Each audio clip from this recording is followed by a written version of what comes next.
Baik, Assalamualaikum warahmatullahi wabarakatuh. Selamat pagi semuanya, rekan-rekan mahasiswa di mata kuliah perencanaan fasilitas. Pada kesempatan kali ini kita akan membahas ya terkait dengan materi analisa lokasi ya. Jadi pada week kedua ini atau pertemuan kedua ini kita akan membahas terkait dengan analisa lokasi. Nah, pada kesempatan kali ini penjelasan analisa lokasi akan saya bagi menjadi beberapa segmen. Untuk segmen yang pertama ini saya akan menjelaskan berbagai macam latar belakang tentang perlunya analisa lokasi dan mengapa analisa lokasi ini menjadi penting ya bagi sebuah perusahaan untuk menentukan lokasi yang terbaik. Nanti pada segmen berikutnya akan ada penjelasan juga terkait dengan beberapa metode yang bisa dipergunakan untuk melakukan analisa lokasi tersebut sehingga perusahaan ini akan mendapatkan lokasi yang terbaik. Dalam hal ini adalah misalnya lokasi yang memberikan biaya operasional yang paling murah sehubungan dengan kegiatan utama dari perusahaan itu.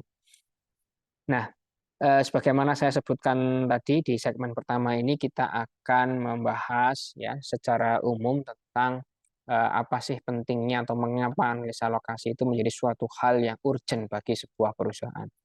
Ya, sebagaimana kita lihat di dalam slide ini ya, penentuan lokasi produksi ini eh, akan menjadi suatu hal yang sulit untuk dipecahkan bagi sebuah perusahaan karena ada beberapa pertimbangan di dalamnya ya yang bisa kita perhatikan dalam rangka membuat keputusan yang terbaik.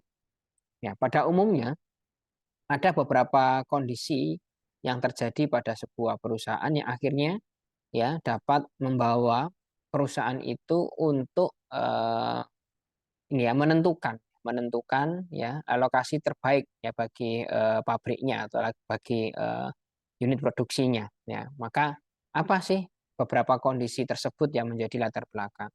Yang pertama adalah terkait dengan adanya kebutuhan untuk perluasan pabrik atau ekspansi. Yang kedua adalah terkait dengan ya eh, program desentralisasi ya karena ya mungkin pabrik-pabrik yang sudah kita miliki itu tidak cukup lagi memiliki lahan di sekitar lokasi existing sehingga pabrik ini harus kita lakukan pemecahan ke dalam beberapa sentra-sentra unit kerja yang mungkin terpisah satu sama lain ya. Kemudian berikutnya adalah persoalan lain ya, yang pada akhirnya membawa perusahaan itu untuk menentukan lokasi pabrik ya adalah pertimbangan karena kekurangan atau tidak adanya bahan baku lagi ya di sekitar lokasi pabrik tersebut.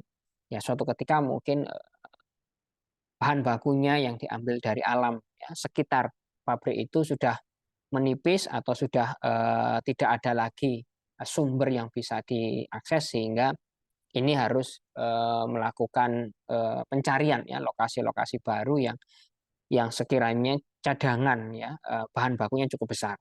Kemudian yang berikutnya adalah terkait dengan dinamika faktor-faktor ekonomi begitu ya. Misalnya karena ada perubahan struktur pasar ya, adanya terkait dengan supply tenaga kerja di sekitar lokasi tersebut yang mungkin ada fluktuasi, ada dinamika sehingga menuntut perusahaan ini untuk mencari ya lokasi produksi yang baru begitu sehingga mereka bisa memproduksi begitu ya dengan skala keekonomian yang lebih rendah tentunya. Nah, ini ada beberapa kondisi yang menjadi gambaran bagi kita bahwa penentuan lokasi pabrik ini adalah suatu hal yang penting bagi perusahaan ya karena ada beberapa isu ini. Nah, mari kita simak ya penjelasan masing-masing ya dari keempat hal tersebut. Yang pertama adalah kita perlu pahami bahwa ekspansi atau perluasan suatu pabrik ini ya merupakan suatu hal yang paling sering membawa manajemen ini ke arah penentuan lokasi karena adanya perluasan pabrik ya. Suatu industri hakikatnya akan memperluas ya lahannya, memperluas perusahaannya, memperluas pabriknya begitu ya karena bisa jadi fasilitas produksi yang existing yang sudah ada saat ini dianggap sudah ketinggalan. Ya, sehingga dia ingin memperluas begitu ya pabriknya ya, sehingga dia bisa memproduksi mungkin lebih banyak gitu ya, dan lain sebagainya. Tapi intinya adalah salah satu diantaranya adalah terkait dengan fasilitas produksi existing yang dianggap sudah ketinggalan zaman. Kemudian berikutnya ada juga pada hakikatnya perusahaan itu akan memperluas usahanya ketika kebutuhan pasar ini tumbuh dan berkembang di luar kemampuan kapasitas produksi. Jadi misalnya ketika itu sudah di-extend menjadi 2 shift, menjadi 3 shift, tetapi pertumbuhan pasar, kebutuhan di masyarakat, ya itu sangat signifikan ya meningkat gitu ya, dan menuntut perusahaan untuk menambah kapasitas produksinya, dan tentunya kapasitas produksi ini ketika sudah sampai limit shift-nya itu menjadi 3, maka dia harus menambah unit ya atau menambah pabrik baru pada lokasi yang lain, sehingga diperlukan adanya penentuan lokasi produksi yang baru tersebut ya. Kemudian yang ketiga adalah boleh jadi ya suatu industri itu perlu memperluas usahanya karena pelayanan kepada pelanggan yang tidak mencukupi existing atau kurang memuaskan, sehingga perusahaan ini berorientasi untuk memberikan satu pelayanan yang lebih baik, dan di situ mungkin ya kasusnya akan berhubungan dengan perlunya perluasan begitu ya atau lokasi produksi yang baru untuk bisa meningkatkan kepuasan pelanggan tersebut ya. Nah, ini contoh begitu ya. Kita bisa lihat di sini adalah contoh ketika suatu perusahaan ini melakukan proses ekspansi ya. Ekspansi tidak hanya berada pada satu region yang sama, tapi juga ekspansi itu bisa keluar ya, cross boundary, keluar ke apa namanya keluar ke dari negara itu, sehingga membutuhkan lebih banyak ini ya luasan pabrik ya, yang pada akhirnya membutuhkan unit-unit baru yang ditempatkan mungkin tidak hanya di dalam negeri tapi juga di luar negeri ya, sehubungan dengan meningkatnya demand dan lain sebagainya. Nah, ini adalah contoh. Nah, kita bisa lihat sama-sama di sini ada satu fenomena bahwa ekspansi pabrik ya, kebetulan waktu itu adalah Kalbe Farma yang mengincar Vietnam dan Filipina untuk memenuhi pertumbuhan ya, demand yang cukup luas di wilayah Asia Tenggara. Nah, ini adalah contoh yang bisa menjadi story begitu ya, bahwasanya contoh real yang kita melihat adanya perluasan pabrik, adanya ekspansi, sehingga dia harus menentukan lokasi produksi di mana kita akan menempatkan. Nah, kebetulan dalam kasus ini tidak hanya cukup di dalam negeri, tapi juga ingin dikembangkan, ingin diekspansi ke luar negeri karena pasar yang demikian besar ya di wilayah Asia Tenggara tersebut. Nah, kemudian kita bisa lihat juga pada kasus yang lain. Kalau tadi itu adalah kasus berhubungan dengan ekspansi, maka kasus berikutnya ini adalah berhubungan dengan yang namanya desentralisasi. Jadi ada kalanya ketika kita melakukan penentuan lokasi produksi itu berhubungan dengan isu desentralisasi. Desentralisasi adalah satu proses begitu ya, rekan-rekan sekalian, di mana pabrik ini akan membagi lokasinya pada beberapa tempat dengan fungsi dan tanggung jawab yang sama dan boleh jadi berbeda.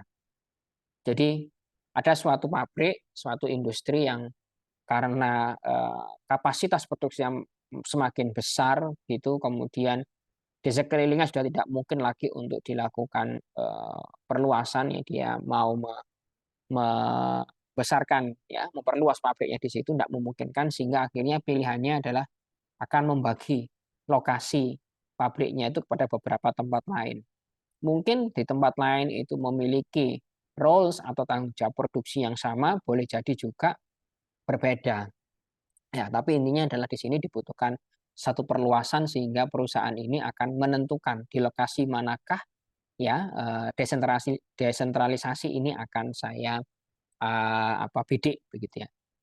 Pada dasarnya lokasi pabrik yang paling ideal ya tentunya adalah terletak pada satu tempat yang mampu memberikan total biaya produksi yang rendah dan keuntungan yang maksimum.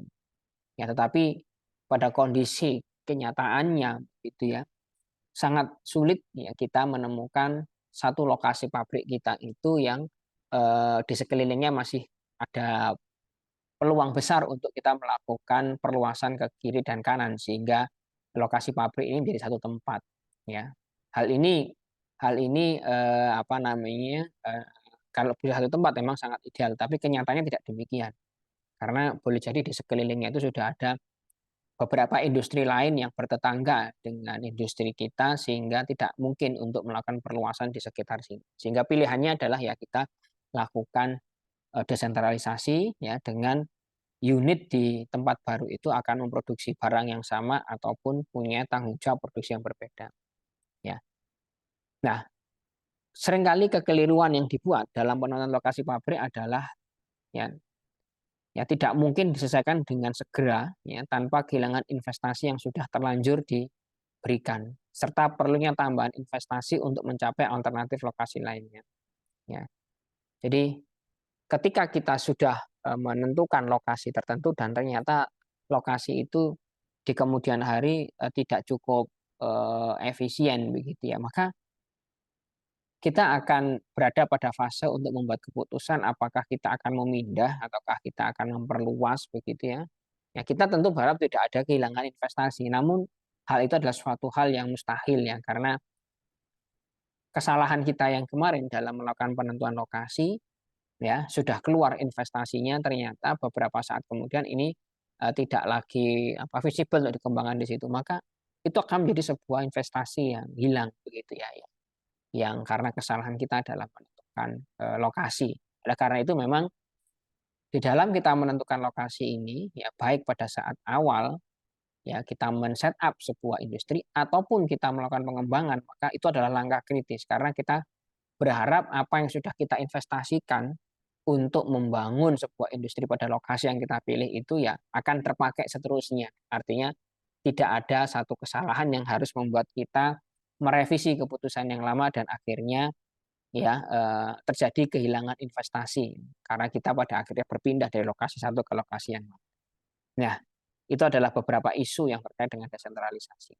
Maka kita coba lihat sekarang contoh kasusnya adalah Toyota begitu ya. Toyota ini kalau kita lihat di beberapa negara ada manufacturing-nya ya, ada manufakturnya. Salah satunya adalah di Indonesia, di mana ini dibangun pertama kali di tahun 71 gitu ya. Nah, kita akan lihat di sini ada lokasi plan 1 yang ada di lokasi Karawang. Kemudian ada di plan 2 juga ada di Karawang ya.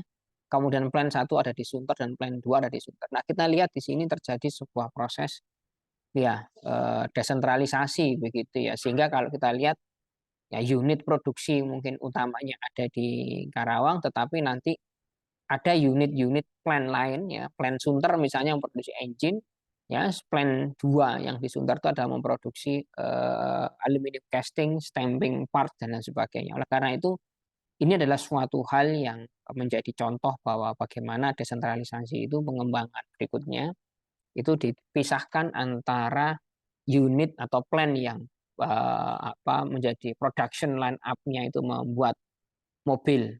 Ya, jadi ya, nanti ada juga yang lain yang ditugaskan untuk membuat engine ataupun melakukan aluminium casting maupun stamping lainnya. Nah, ini adalah contoh desentralisasi. Bagaimana kondisi di Karawang itu mungkin sudah tidak bisa di extend lagi karena di sekelilingnya sudah ada atau digunakan oleh industri yang lain, maka pilihannya adalah jatuh kepada proses desentralisasi yang mana beberapa komponen dari mobil itu akan dibuat di tempat yang berbeda. Ya. Kemudian berikutnya yang menjadi hal menarik dalam penentuan lokasi produksi, ya suatu perusahaan itu akan memasuki iterasi untuk melakukan penentuan lokasi produksi baru, gitu ya. Karena boleh jadi tempat yang existing itu sudah kekurangan bahan baku. Dan ini terjadi pada kasus di pabrik gula Tulangan ya. Ya kita bisa lihat di sini di Kabupaten Sidoarjo ya pada tahun 2017 begitu ya, bahwa ya karena lokasi di situ sudah mengalami kekurangan supply ya tebu sebagai salah satu bahan baku pabrik gula karena di sekelilingnya sudah ada banyak sekali industrialisasi sehingga kebun-kebun ya yang digunakan selama ini untuk menanam tebu sudah beralih fungsi menjadi perindustrian. Oleh karena itu suplainya mengalami gangguan. Sementara kalau ini harus mengambil suplai tebu dari lokasi lain, itu tidak efisien dari sisi biaya produksi dan lain sebagainya. Maka ya kita lihat dalam surat keputusan itu pabrik gula tulangan ini berhenti beroperasi ya, karena ya tadi isunya adalah kekurangan bahan baku. Ya. Tidak ada lagi petani-petani yang bisa menanam tebu di sekitar situ karena lahan-lahan yang sudah ada ini dialihfungsikan atau dibeli oleh pemodal begitu ya, sehingga menjadi sebuah industri. Ya, dampaknya contohnya dalam kasus ini adalah berhentinya pabrik dan perusahaan ini ya ketika mau memproduksi harus beralih ya, cari sumber-sumber tempat-tempat lain yang memiliki sumber bahan baku yang relatif banyak. Kemudian berikutnya juga ada pertimbangan yang lain penentuan lokasi produksi berhubungan dengan faktor ekonomis gitu ya, yang terkait dengan eh, berhubungan dengan hal-hal yang perekonomian. Nah, kita lihat di sini adalah contohnya pada beberapa saat yang lalu ya pabrik semen Gresik ya alihkan pabrik baru ke Tuban begitu. Nah, ini kita bisa lihat. Jadi sempat ada sebuah program untuk apa namanya pengembangan pabrik semen Indonesia ya, sekarang namanya Semen Indonesia Group ya, waktu itu semen semen Gresik gitu ya, memindahkan lokasi pabrik barunya ke Tuban ya, karena isunya pada saat beberapa tahun yang lalu itu adalah pembebasan tanah di lokasi yang dibidik di Pati atau Jateng ini mengalami proses yang alot dan harga tanah yang melonjak tajam karena apa namanya permintaan dari pemilik tanah untuk apa ini ya tidak ingin tanahnya dibeli itu sehingga akhirnya meminta dengan harga yang tinggi. Nah, isunya adalah di sini kita bisa lihat bagaimana penentuan lokasi produksi yang semula sudah ditetapkan di satu lokasi yaitu di Jawa Tengah kemudian berubah menjadi untuk memperbesar kapasitas produksi existing yang ada di Tuban sehingga terjadilah satu penentuan lokasi produksi baru karena adanya isu atau faktor ekonomi. Nah, ya itu adalah beberapa hal yang mendorong ya kepada perusahaan untuk apa itu namanya melakukan analisa lokasi. Nah, berikutnya sekarang akan kita lihat ketika tadi itu adalah faktor pendorongnya, faktor triggernya, maka sekarang kita akan melihat hal-hal apa saja yang menjadi pertimbangan sebetulnya dalam atau bagi perusahaan itu dalam menentukan sebuah lokasi. Ya, ada beberapa hal yang menjadi catatan, jadi hal yang penting untuk dipertimbangkan yaitu adalah lokasi pasar, lokasi sumber bahan baku, ketersediaan alat angkutan, sumber energi, pekerja dan tingkat upah, kemudian ada isu terkait dengan undang-undang pajak ya dan sikap masyarakat serta ya adanya pengolahan limbah industri serta suplai air yang digunakan untuk kegiatan produksi. Nah, kita lihat dulu yang pertama. Jadi faktor pertimbangan dalam menentukan lokasi dan faktor ini nanti akan menjadi beberapa kriteria yang bisa kita gunakan ketika kita masuk ke dalam teknis perhitungan ya pemilihan lokasi manakah yang terbaik bagi pabrik kita. Faktor yang pertama atau kriteria yang pertama menjadi bahan pertimbangan adalah lokasi pasar. Ya, lokasi pasar ini tentunya adalah lokasi di mana pembeli potensial itu berada ya. Sehingga ketika kita berada pada sebuah lokasi pasar yang kita dekat dengan lokasi pasar, maka tentunya adalah kita punya probabilitas semakin tinggi ya bahwa produk kita itu diserap oleh pasar dengan cepat. Ya.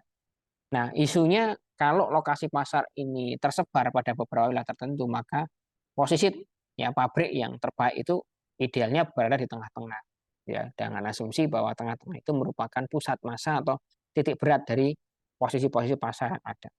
Nah, ini adalah hal pertimbangan pertama atau kriteria pertama yang bisa kita gunakan dalam menentukan sebuah lokasi.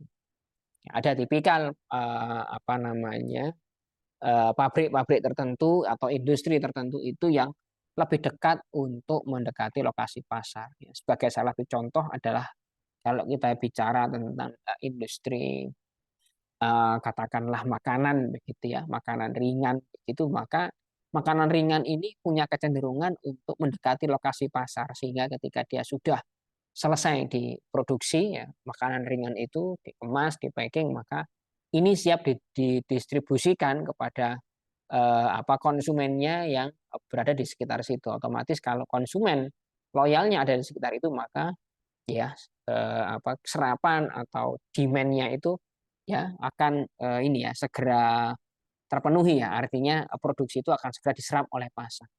Nah, ini adalah pertimbangan di mana kita memilih lokasi pasar ini sebagai pertimbangan yang pertama gitu ya, untuk kita jadikan sebagai kriteria.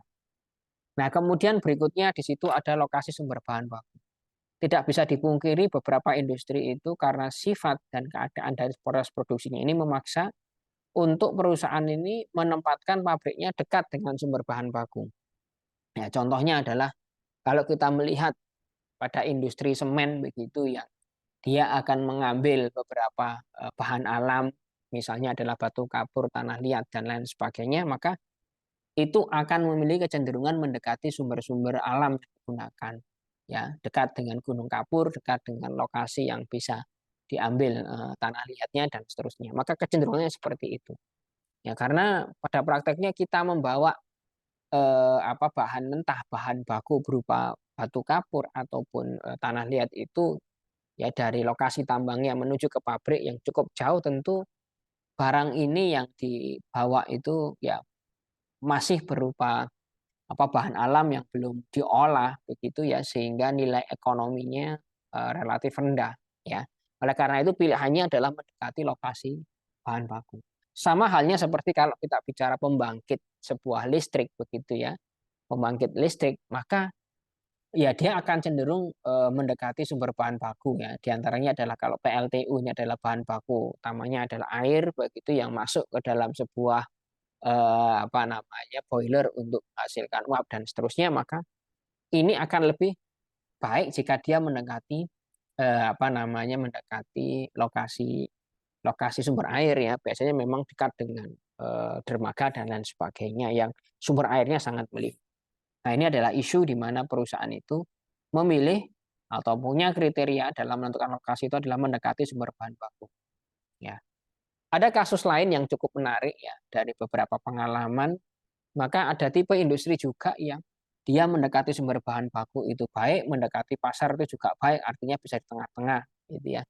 Contohnya adalah dalam beberapa praktek ya, air minum dalam kemasan itu mendekati lokasi sumber air itu baik, mendekati lokasi konsumen atau pasar itu juga baik, sama-sama baiknya, sama-sama efisiennya, sehingga pada kasus itu ya dimanapun perusahaannya akan didirikan itu akan akan sama-sama baiknya, sama-sama fleksibelnya.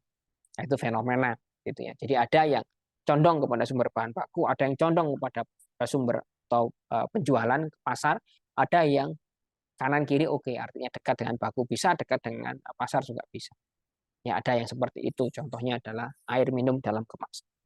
Kemudian berikutnya adalah alat angkutan. Ya, rekan-rekan sekalian, ada alat angkutan. Di pertimbangannya adalah kalau dekat dengan alat transportasi, maka ya jenis fasilitas dan biaya yang relatif yang dibutuhkan untuk melakukan distribusi dan lain sebagainya itu ya akan menguntungkan kalau dia dekat dengan alat angkutan.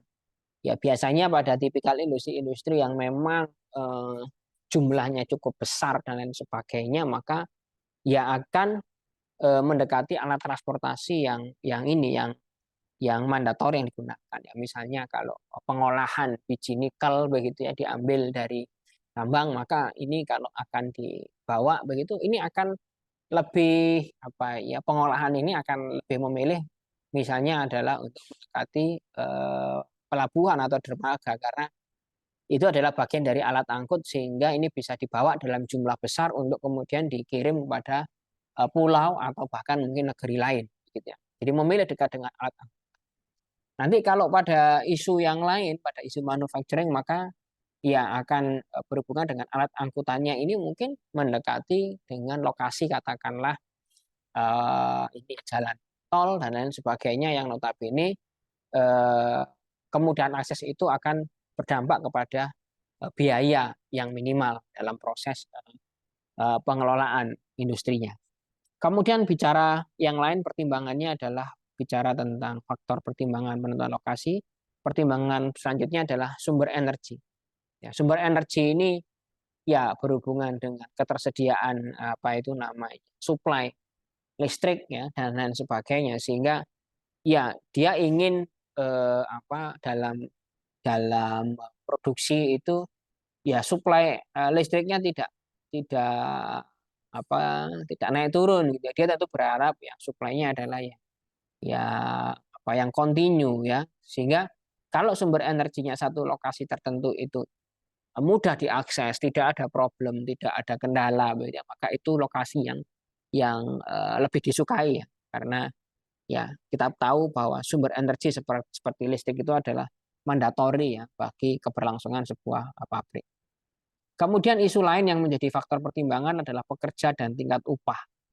Ya, pekerja ya dan tingkat upahnya ini menjadi suatu hal yang penting ya, karena dalam sebuah industri mungkin pekerja itu tidak hanya 100, 200, tapi bahkan mungkin sampai ribuan.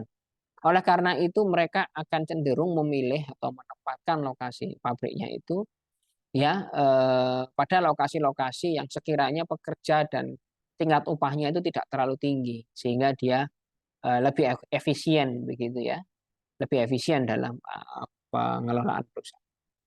Ya, jadi ketersediaan jumlah pekerjanya di angkatan kerja, kemudian mungkin juga ada kualitas ya dari pekerja tersebut, serta tingkat upah rata-rata yang biasanya ditentukan melalui upah minimum regional atau upah minimum kota kabupaten. Berikutnya adalah isu lain adalah terkait dengan undang-undang dan pajak. Beberapa aspek dari operasi suatu pabrik yang umum diatur oleh undang-undang seperti jam kerja maksimal, usia kerja maksimal, dan besar kecilnya pajak. Dan ini menjadi suatu hal yang cukup penting ya bagi sebuah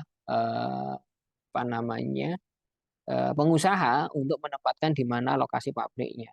Ya, karena mungkin di lokasi kota tertentu ada undang-undang khusus yang diberlakukan di sana dan itu akan menyulitkan bagi pengusaha, maka tentu pengusaha ini akan menghindari lokasi itu karena cukup banyak undang-undang yang akan menyulitkan, ya undang-undang daerah yang akan menyulitkan operasinya dia.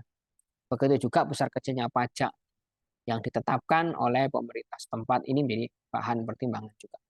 Kemudian berikutnya ada isu terkait dengan sikap masyarakat, ya, sosial kultural, adat istiadat, tradisi, pendidikan rata-rata dari anggota masyarakat, ya, ya menjadi pertimbangan juga, ya karena ya eh, terkait dengan sosiokultural, adat istiadat maupun tradisi itu ya kadang nanti sedikit banyak itu akan berpengaruh kepada perusahaan ini. Ya, ada nanti mungkin isu masyarakat yang mungkin suka untuk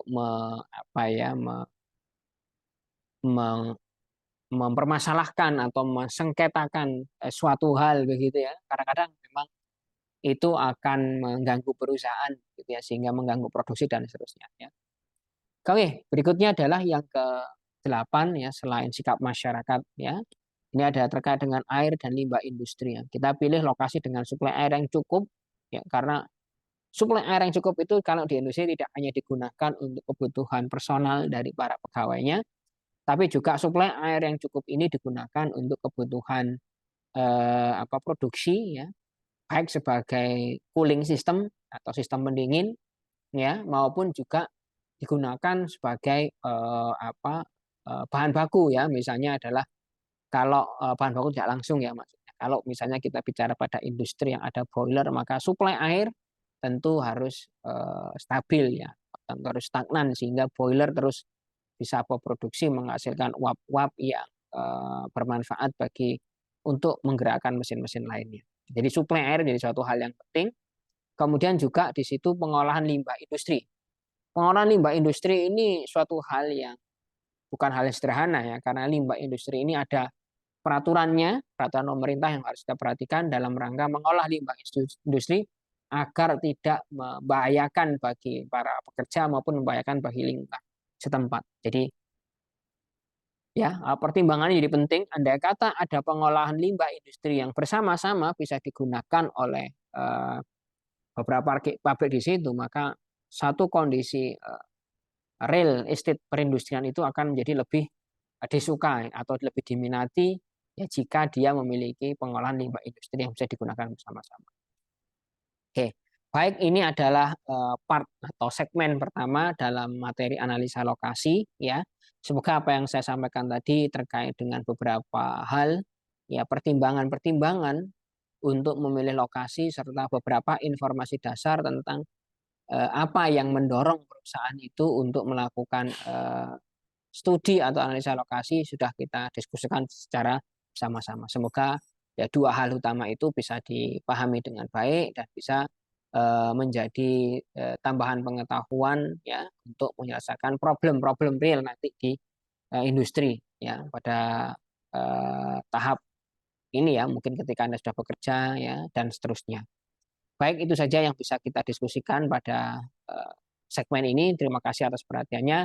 Kita akan lanjutkan pembahasan analisa lokasi pada segmen yang kedua.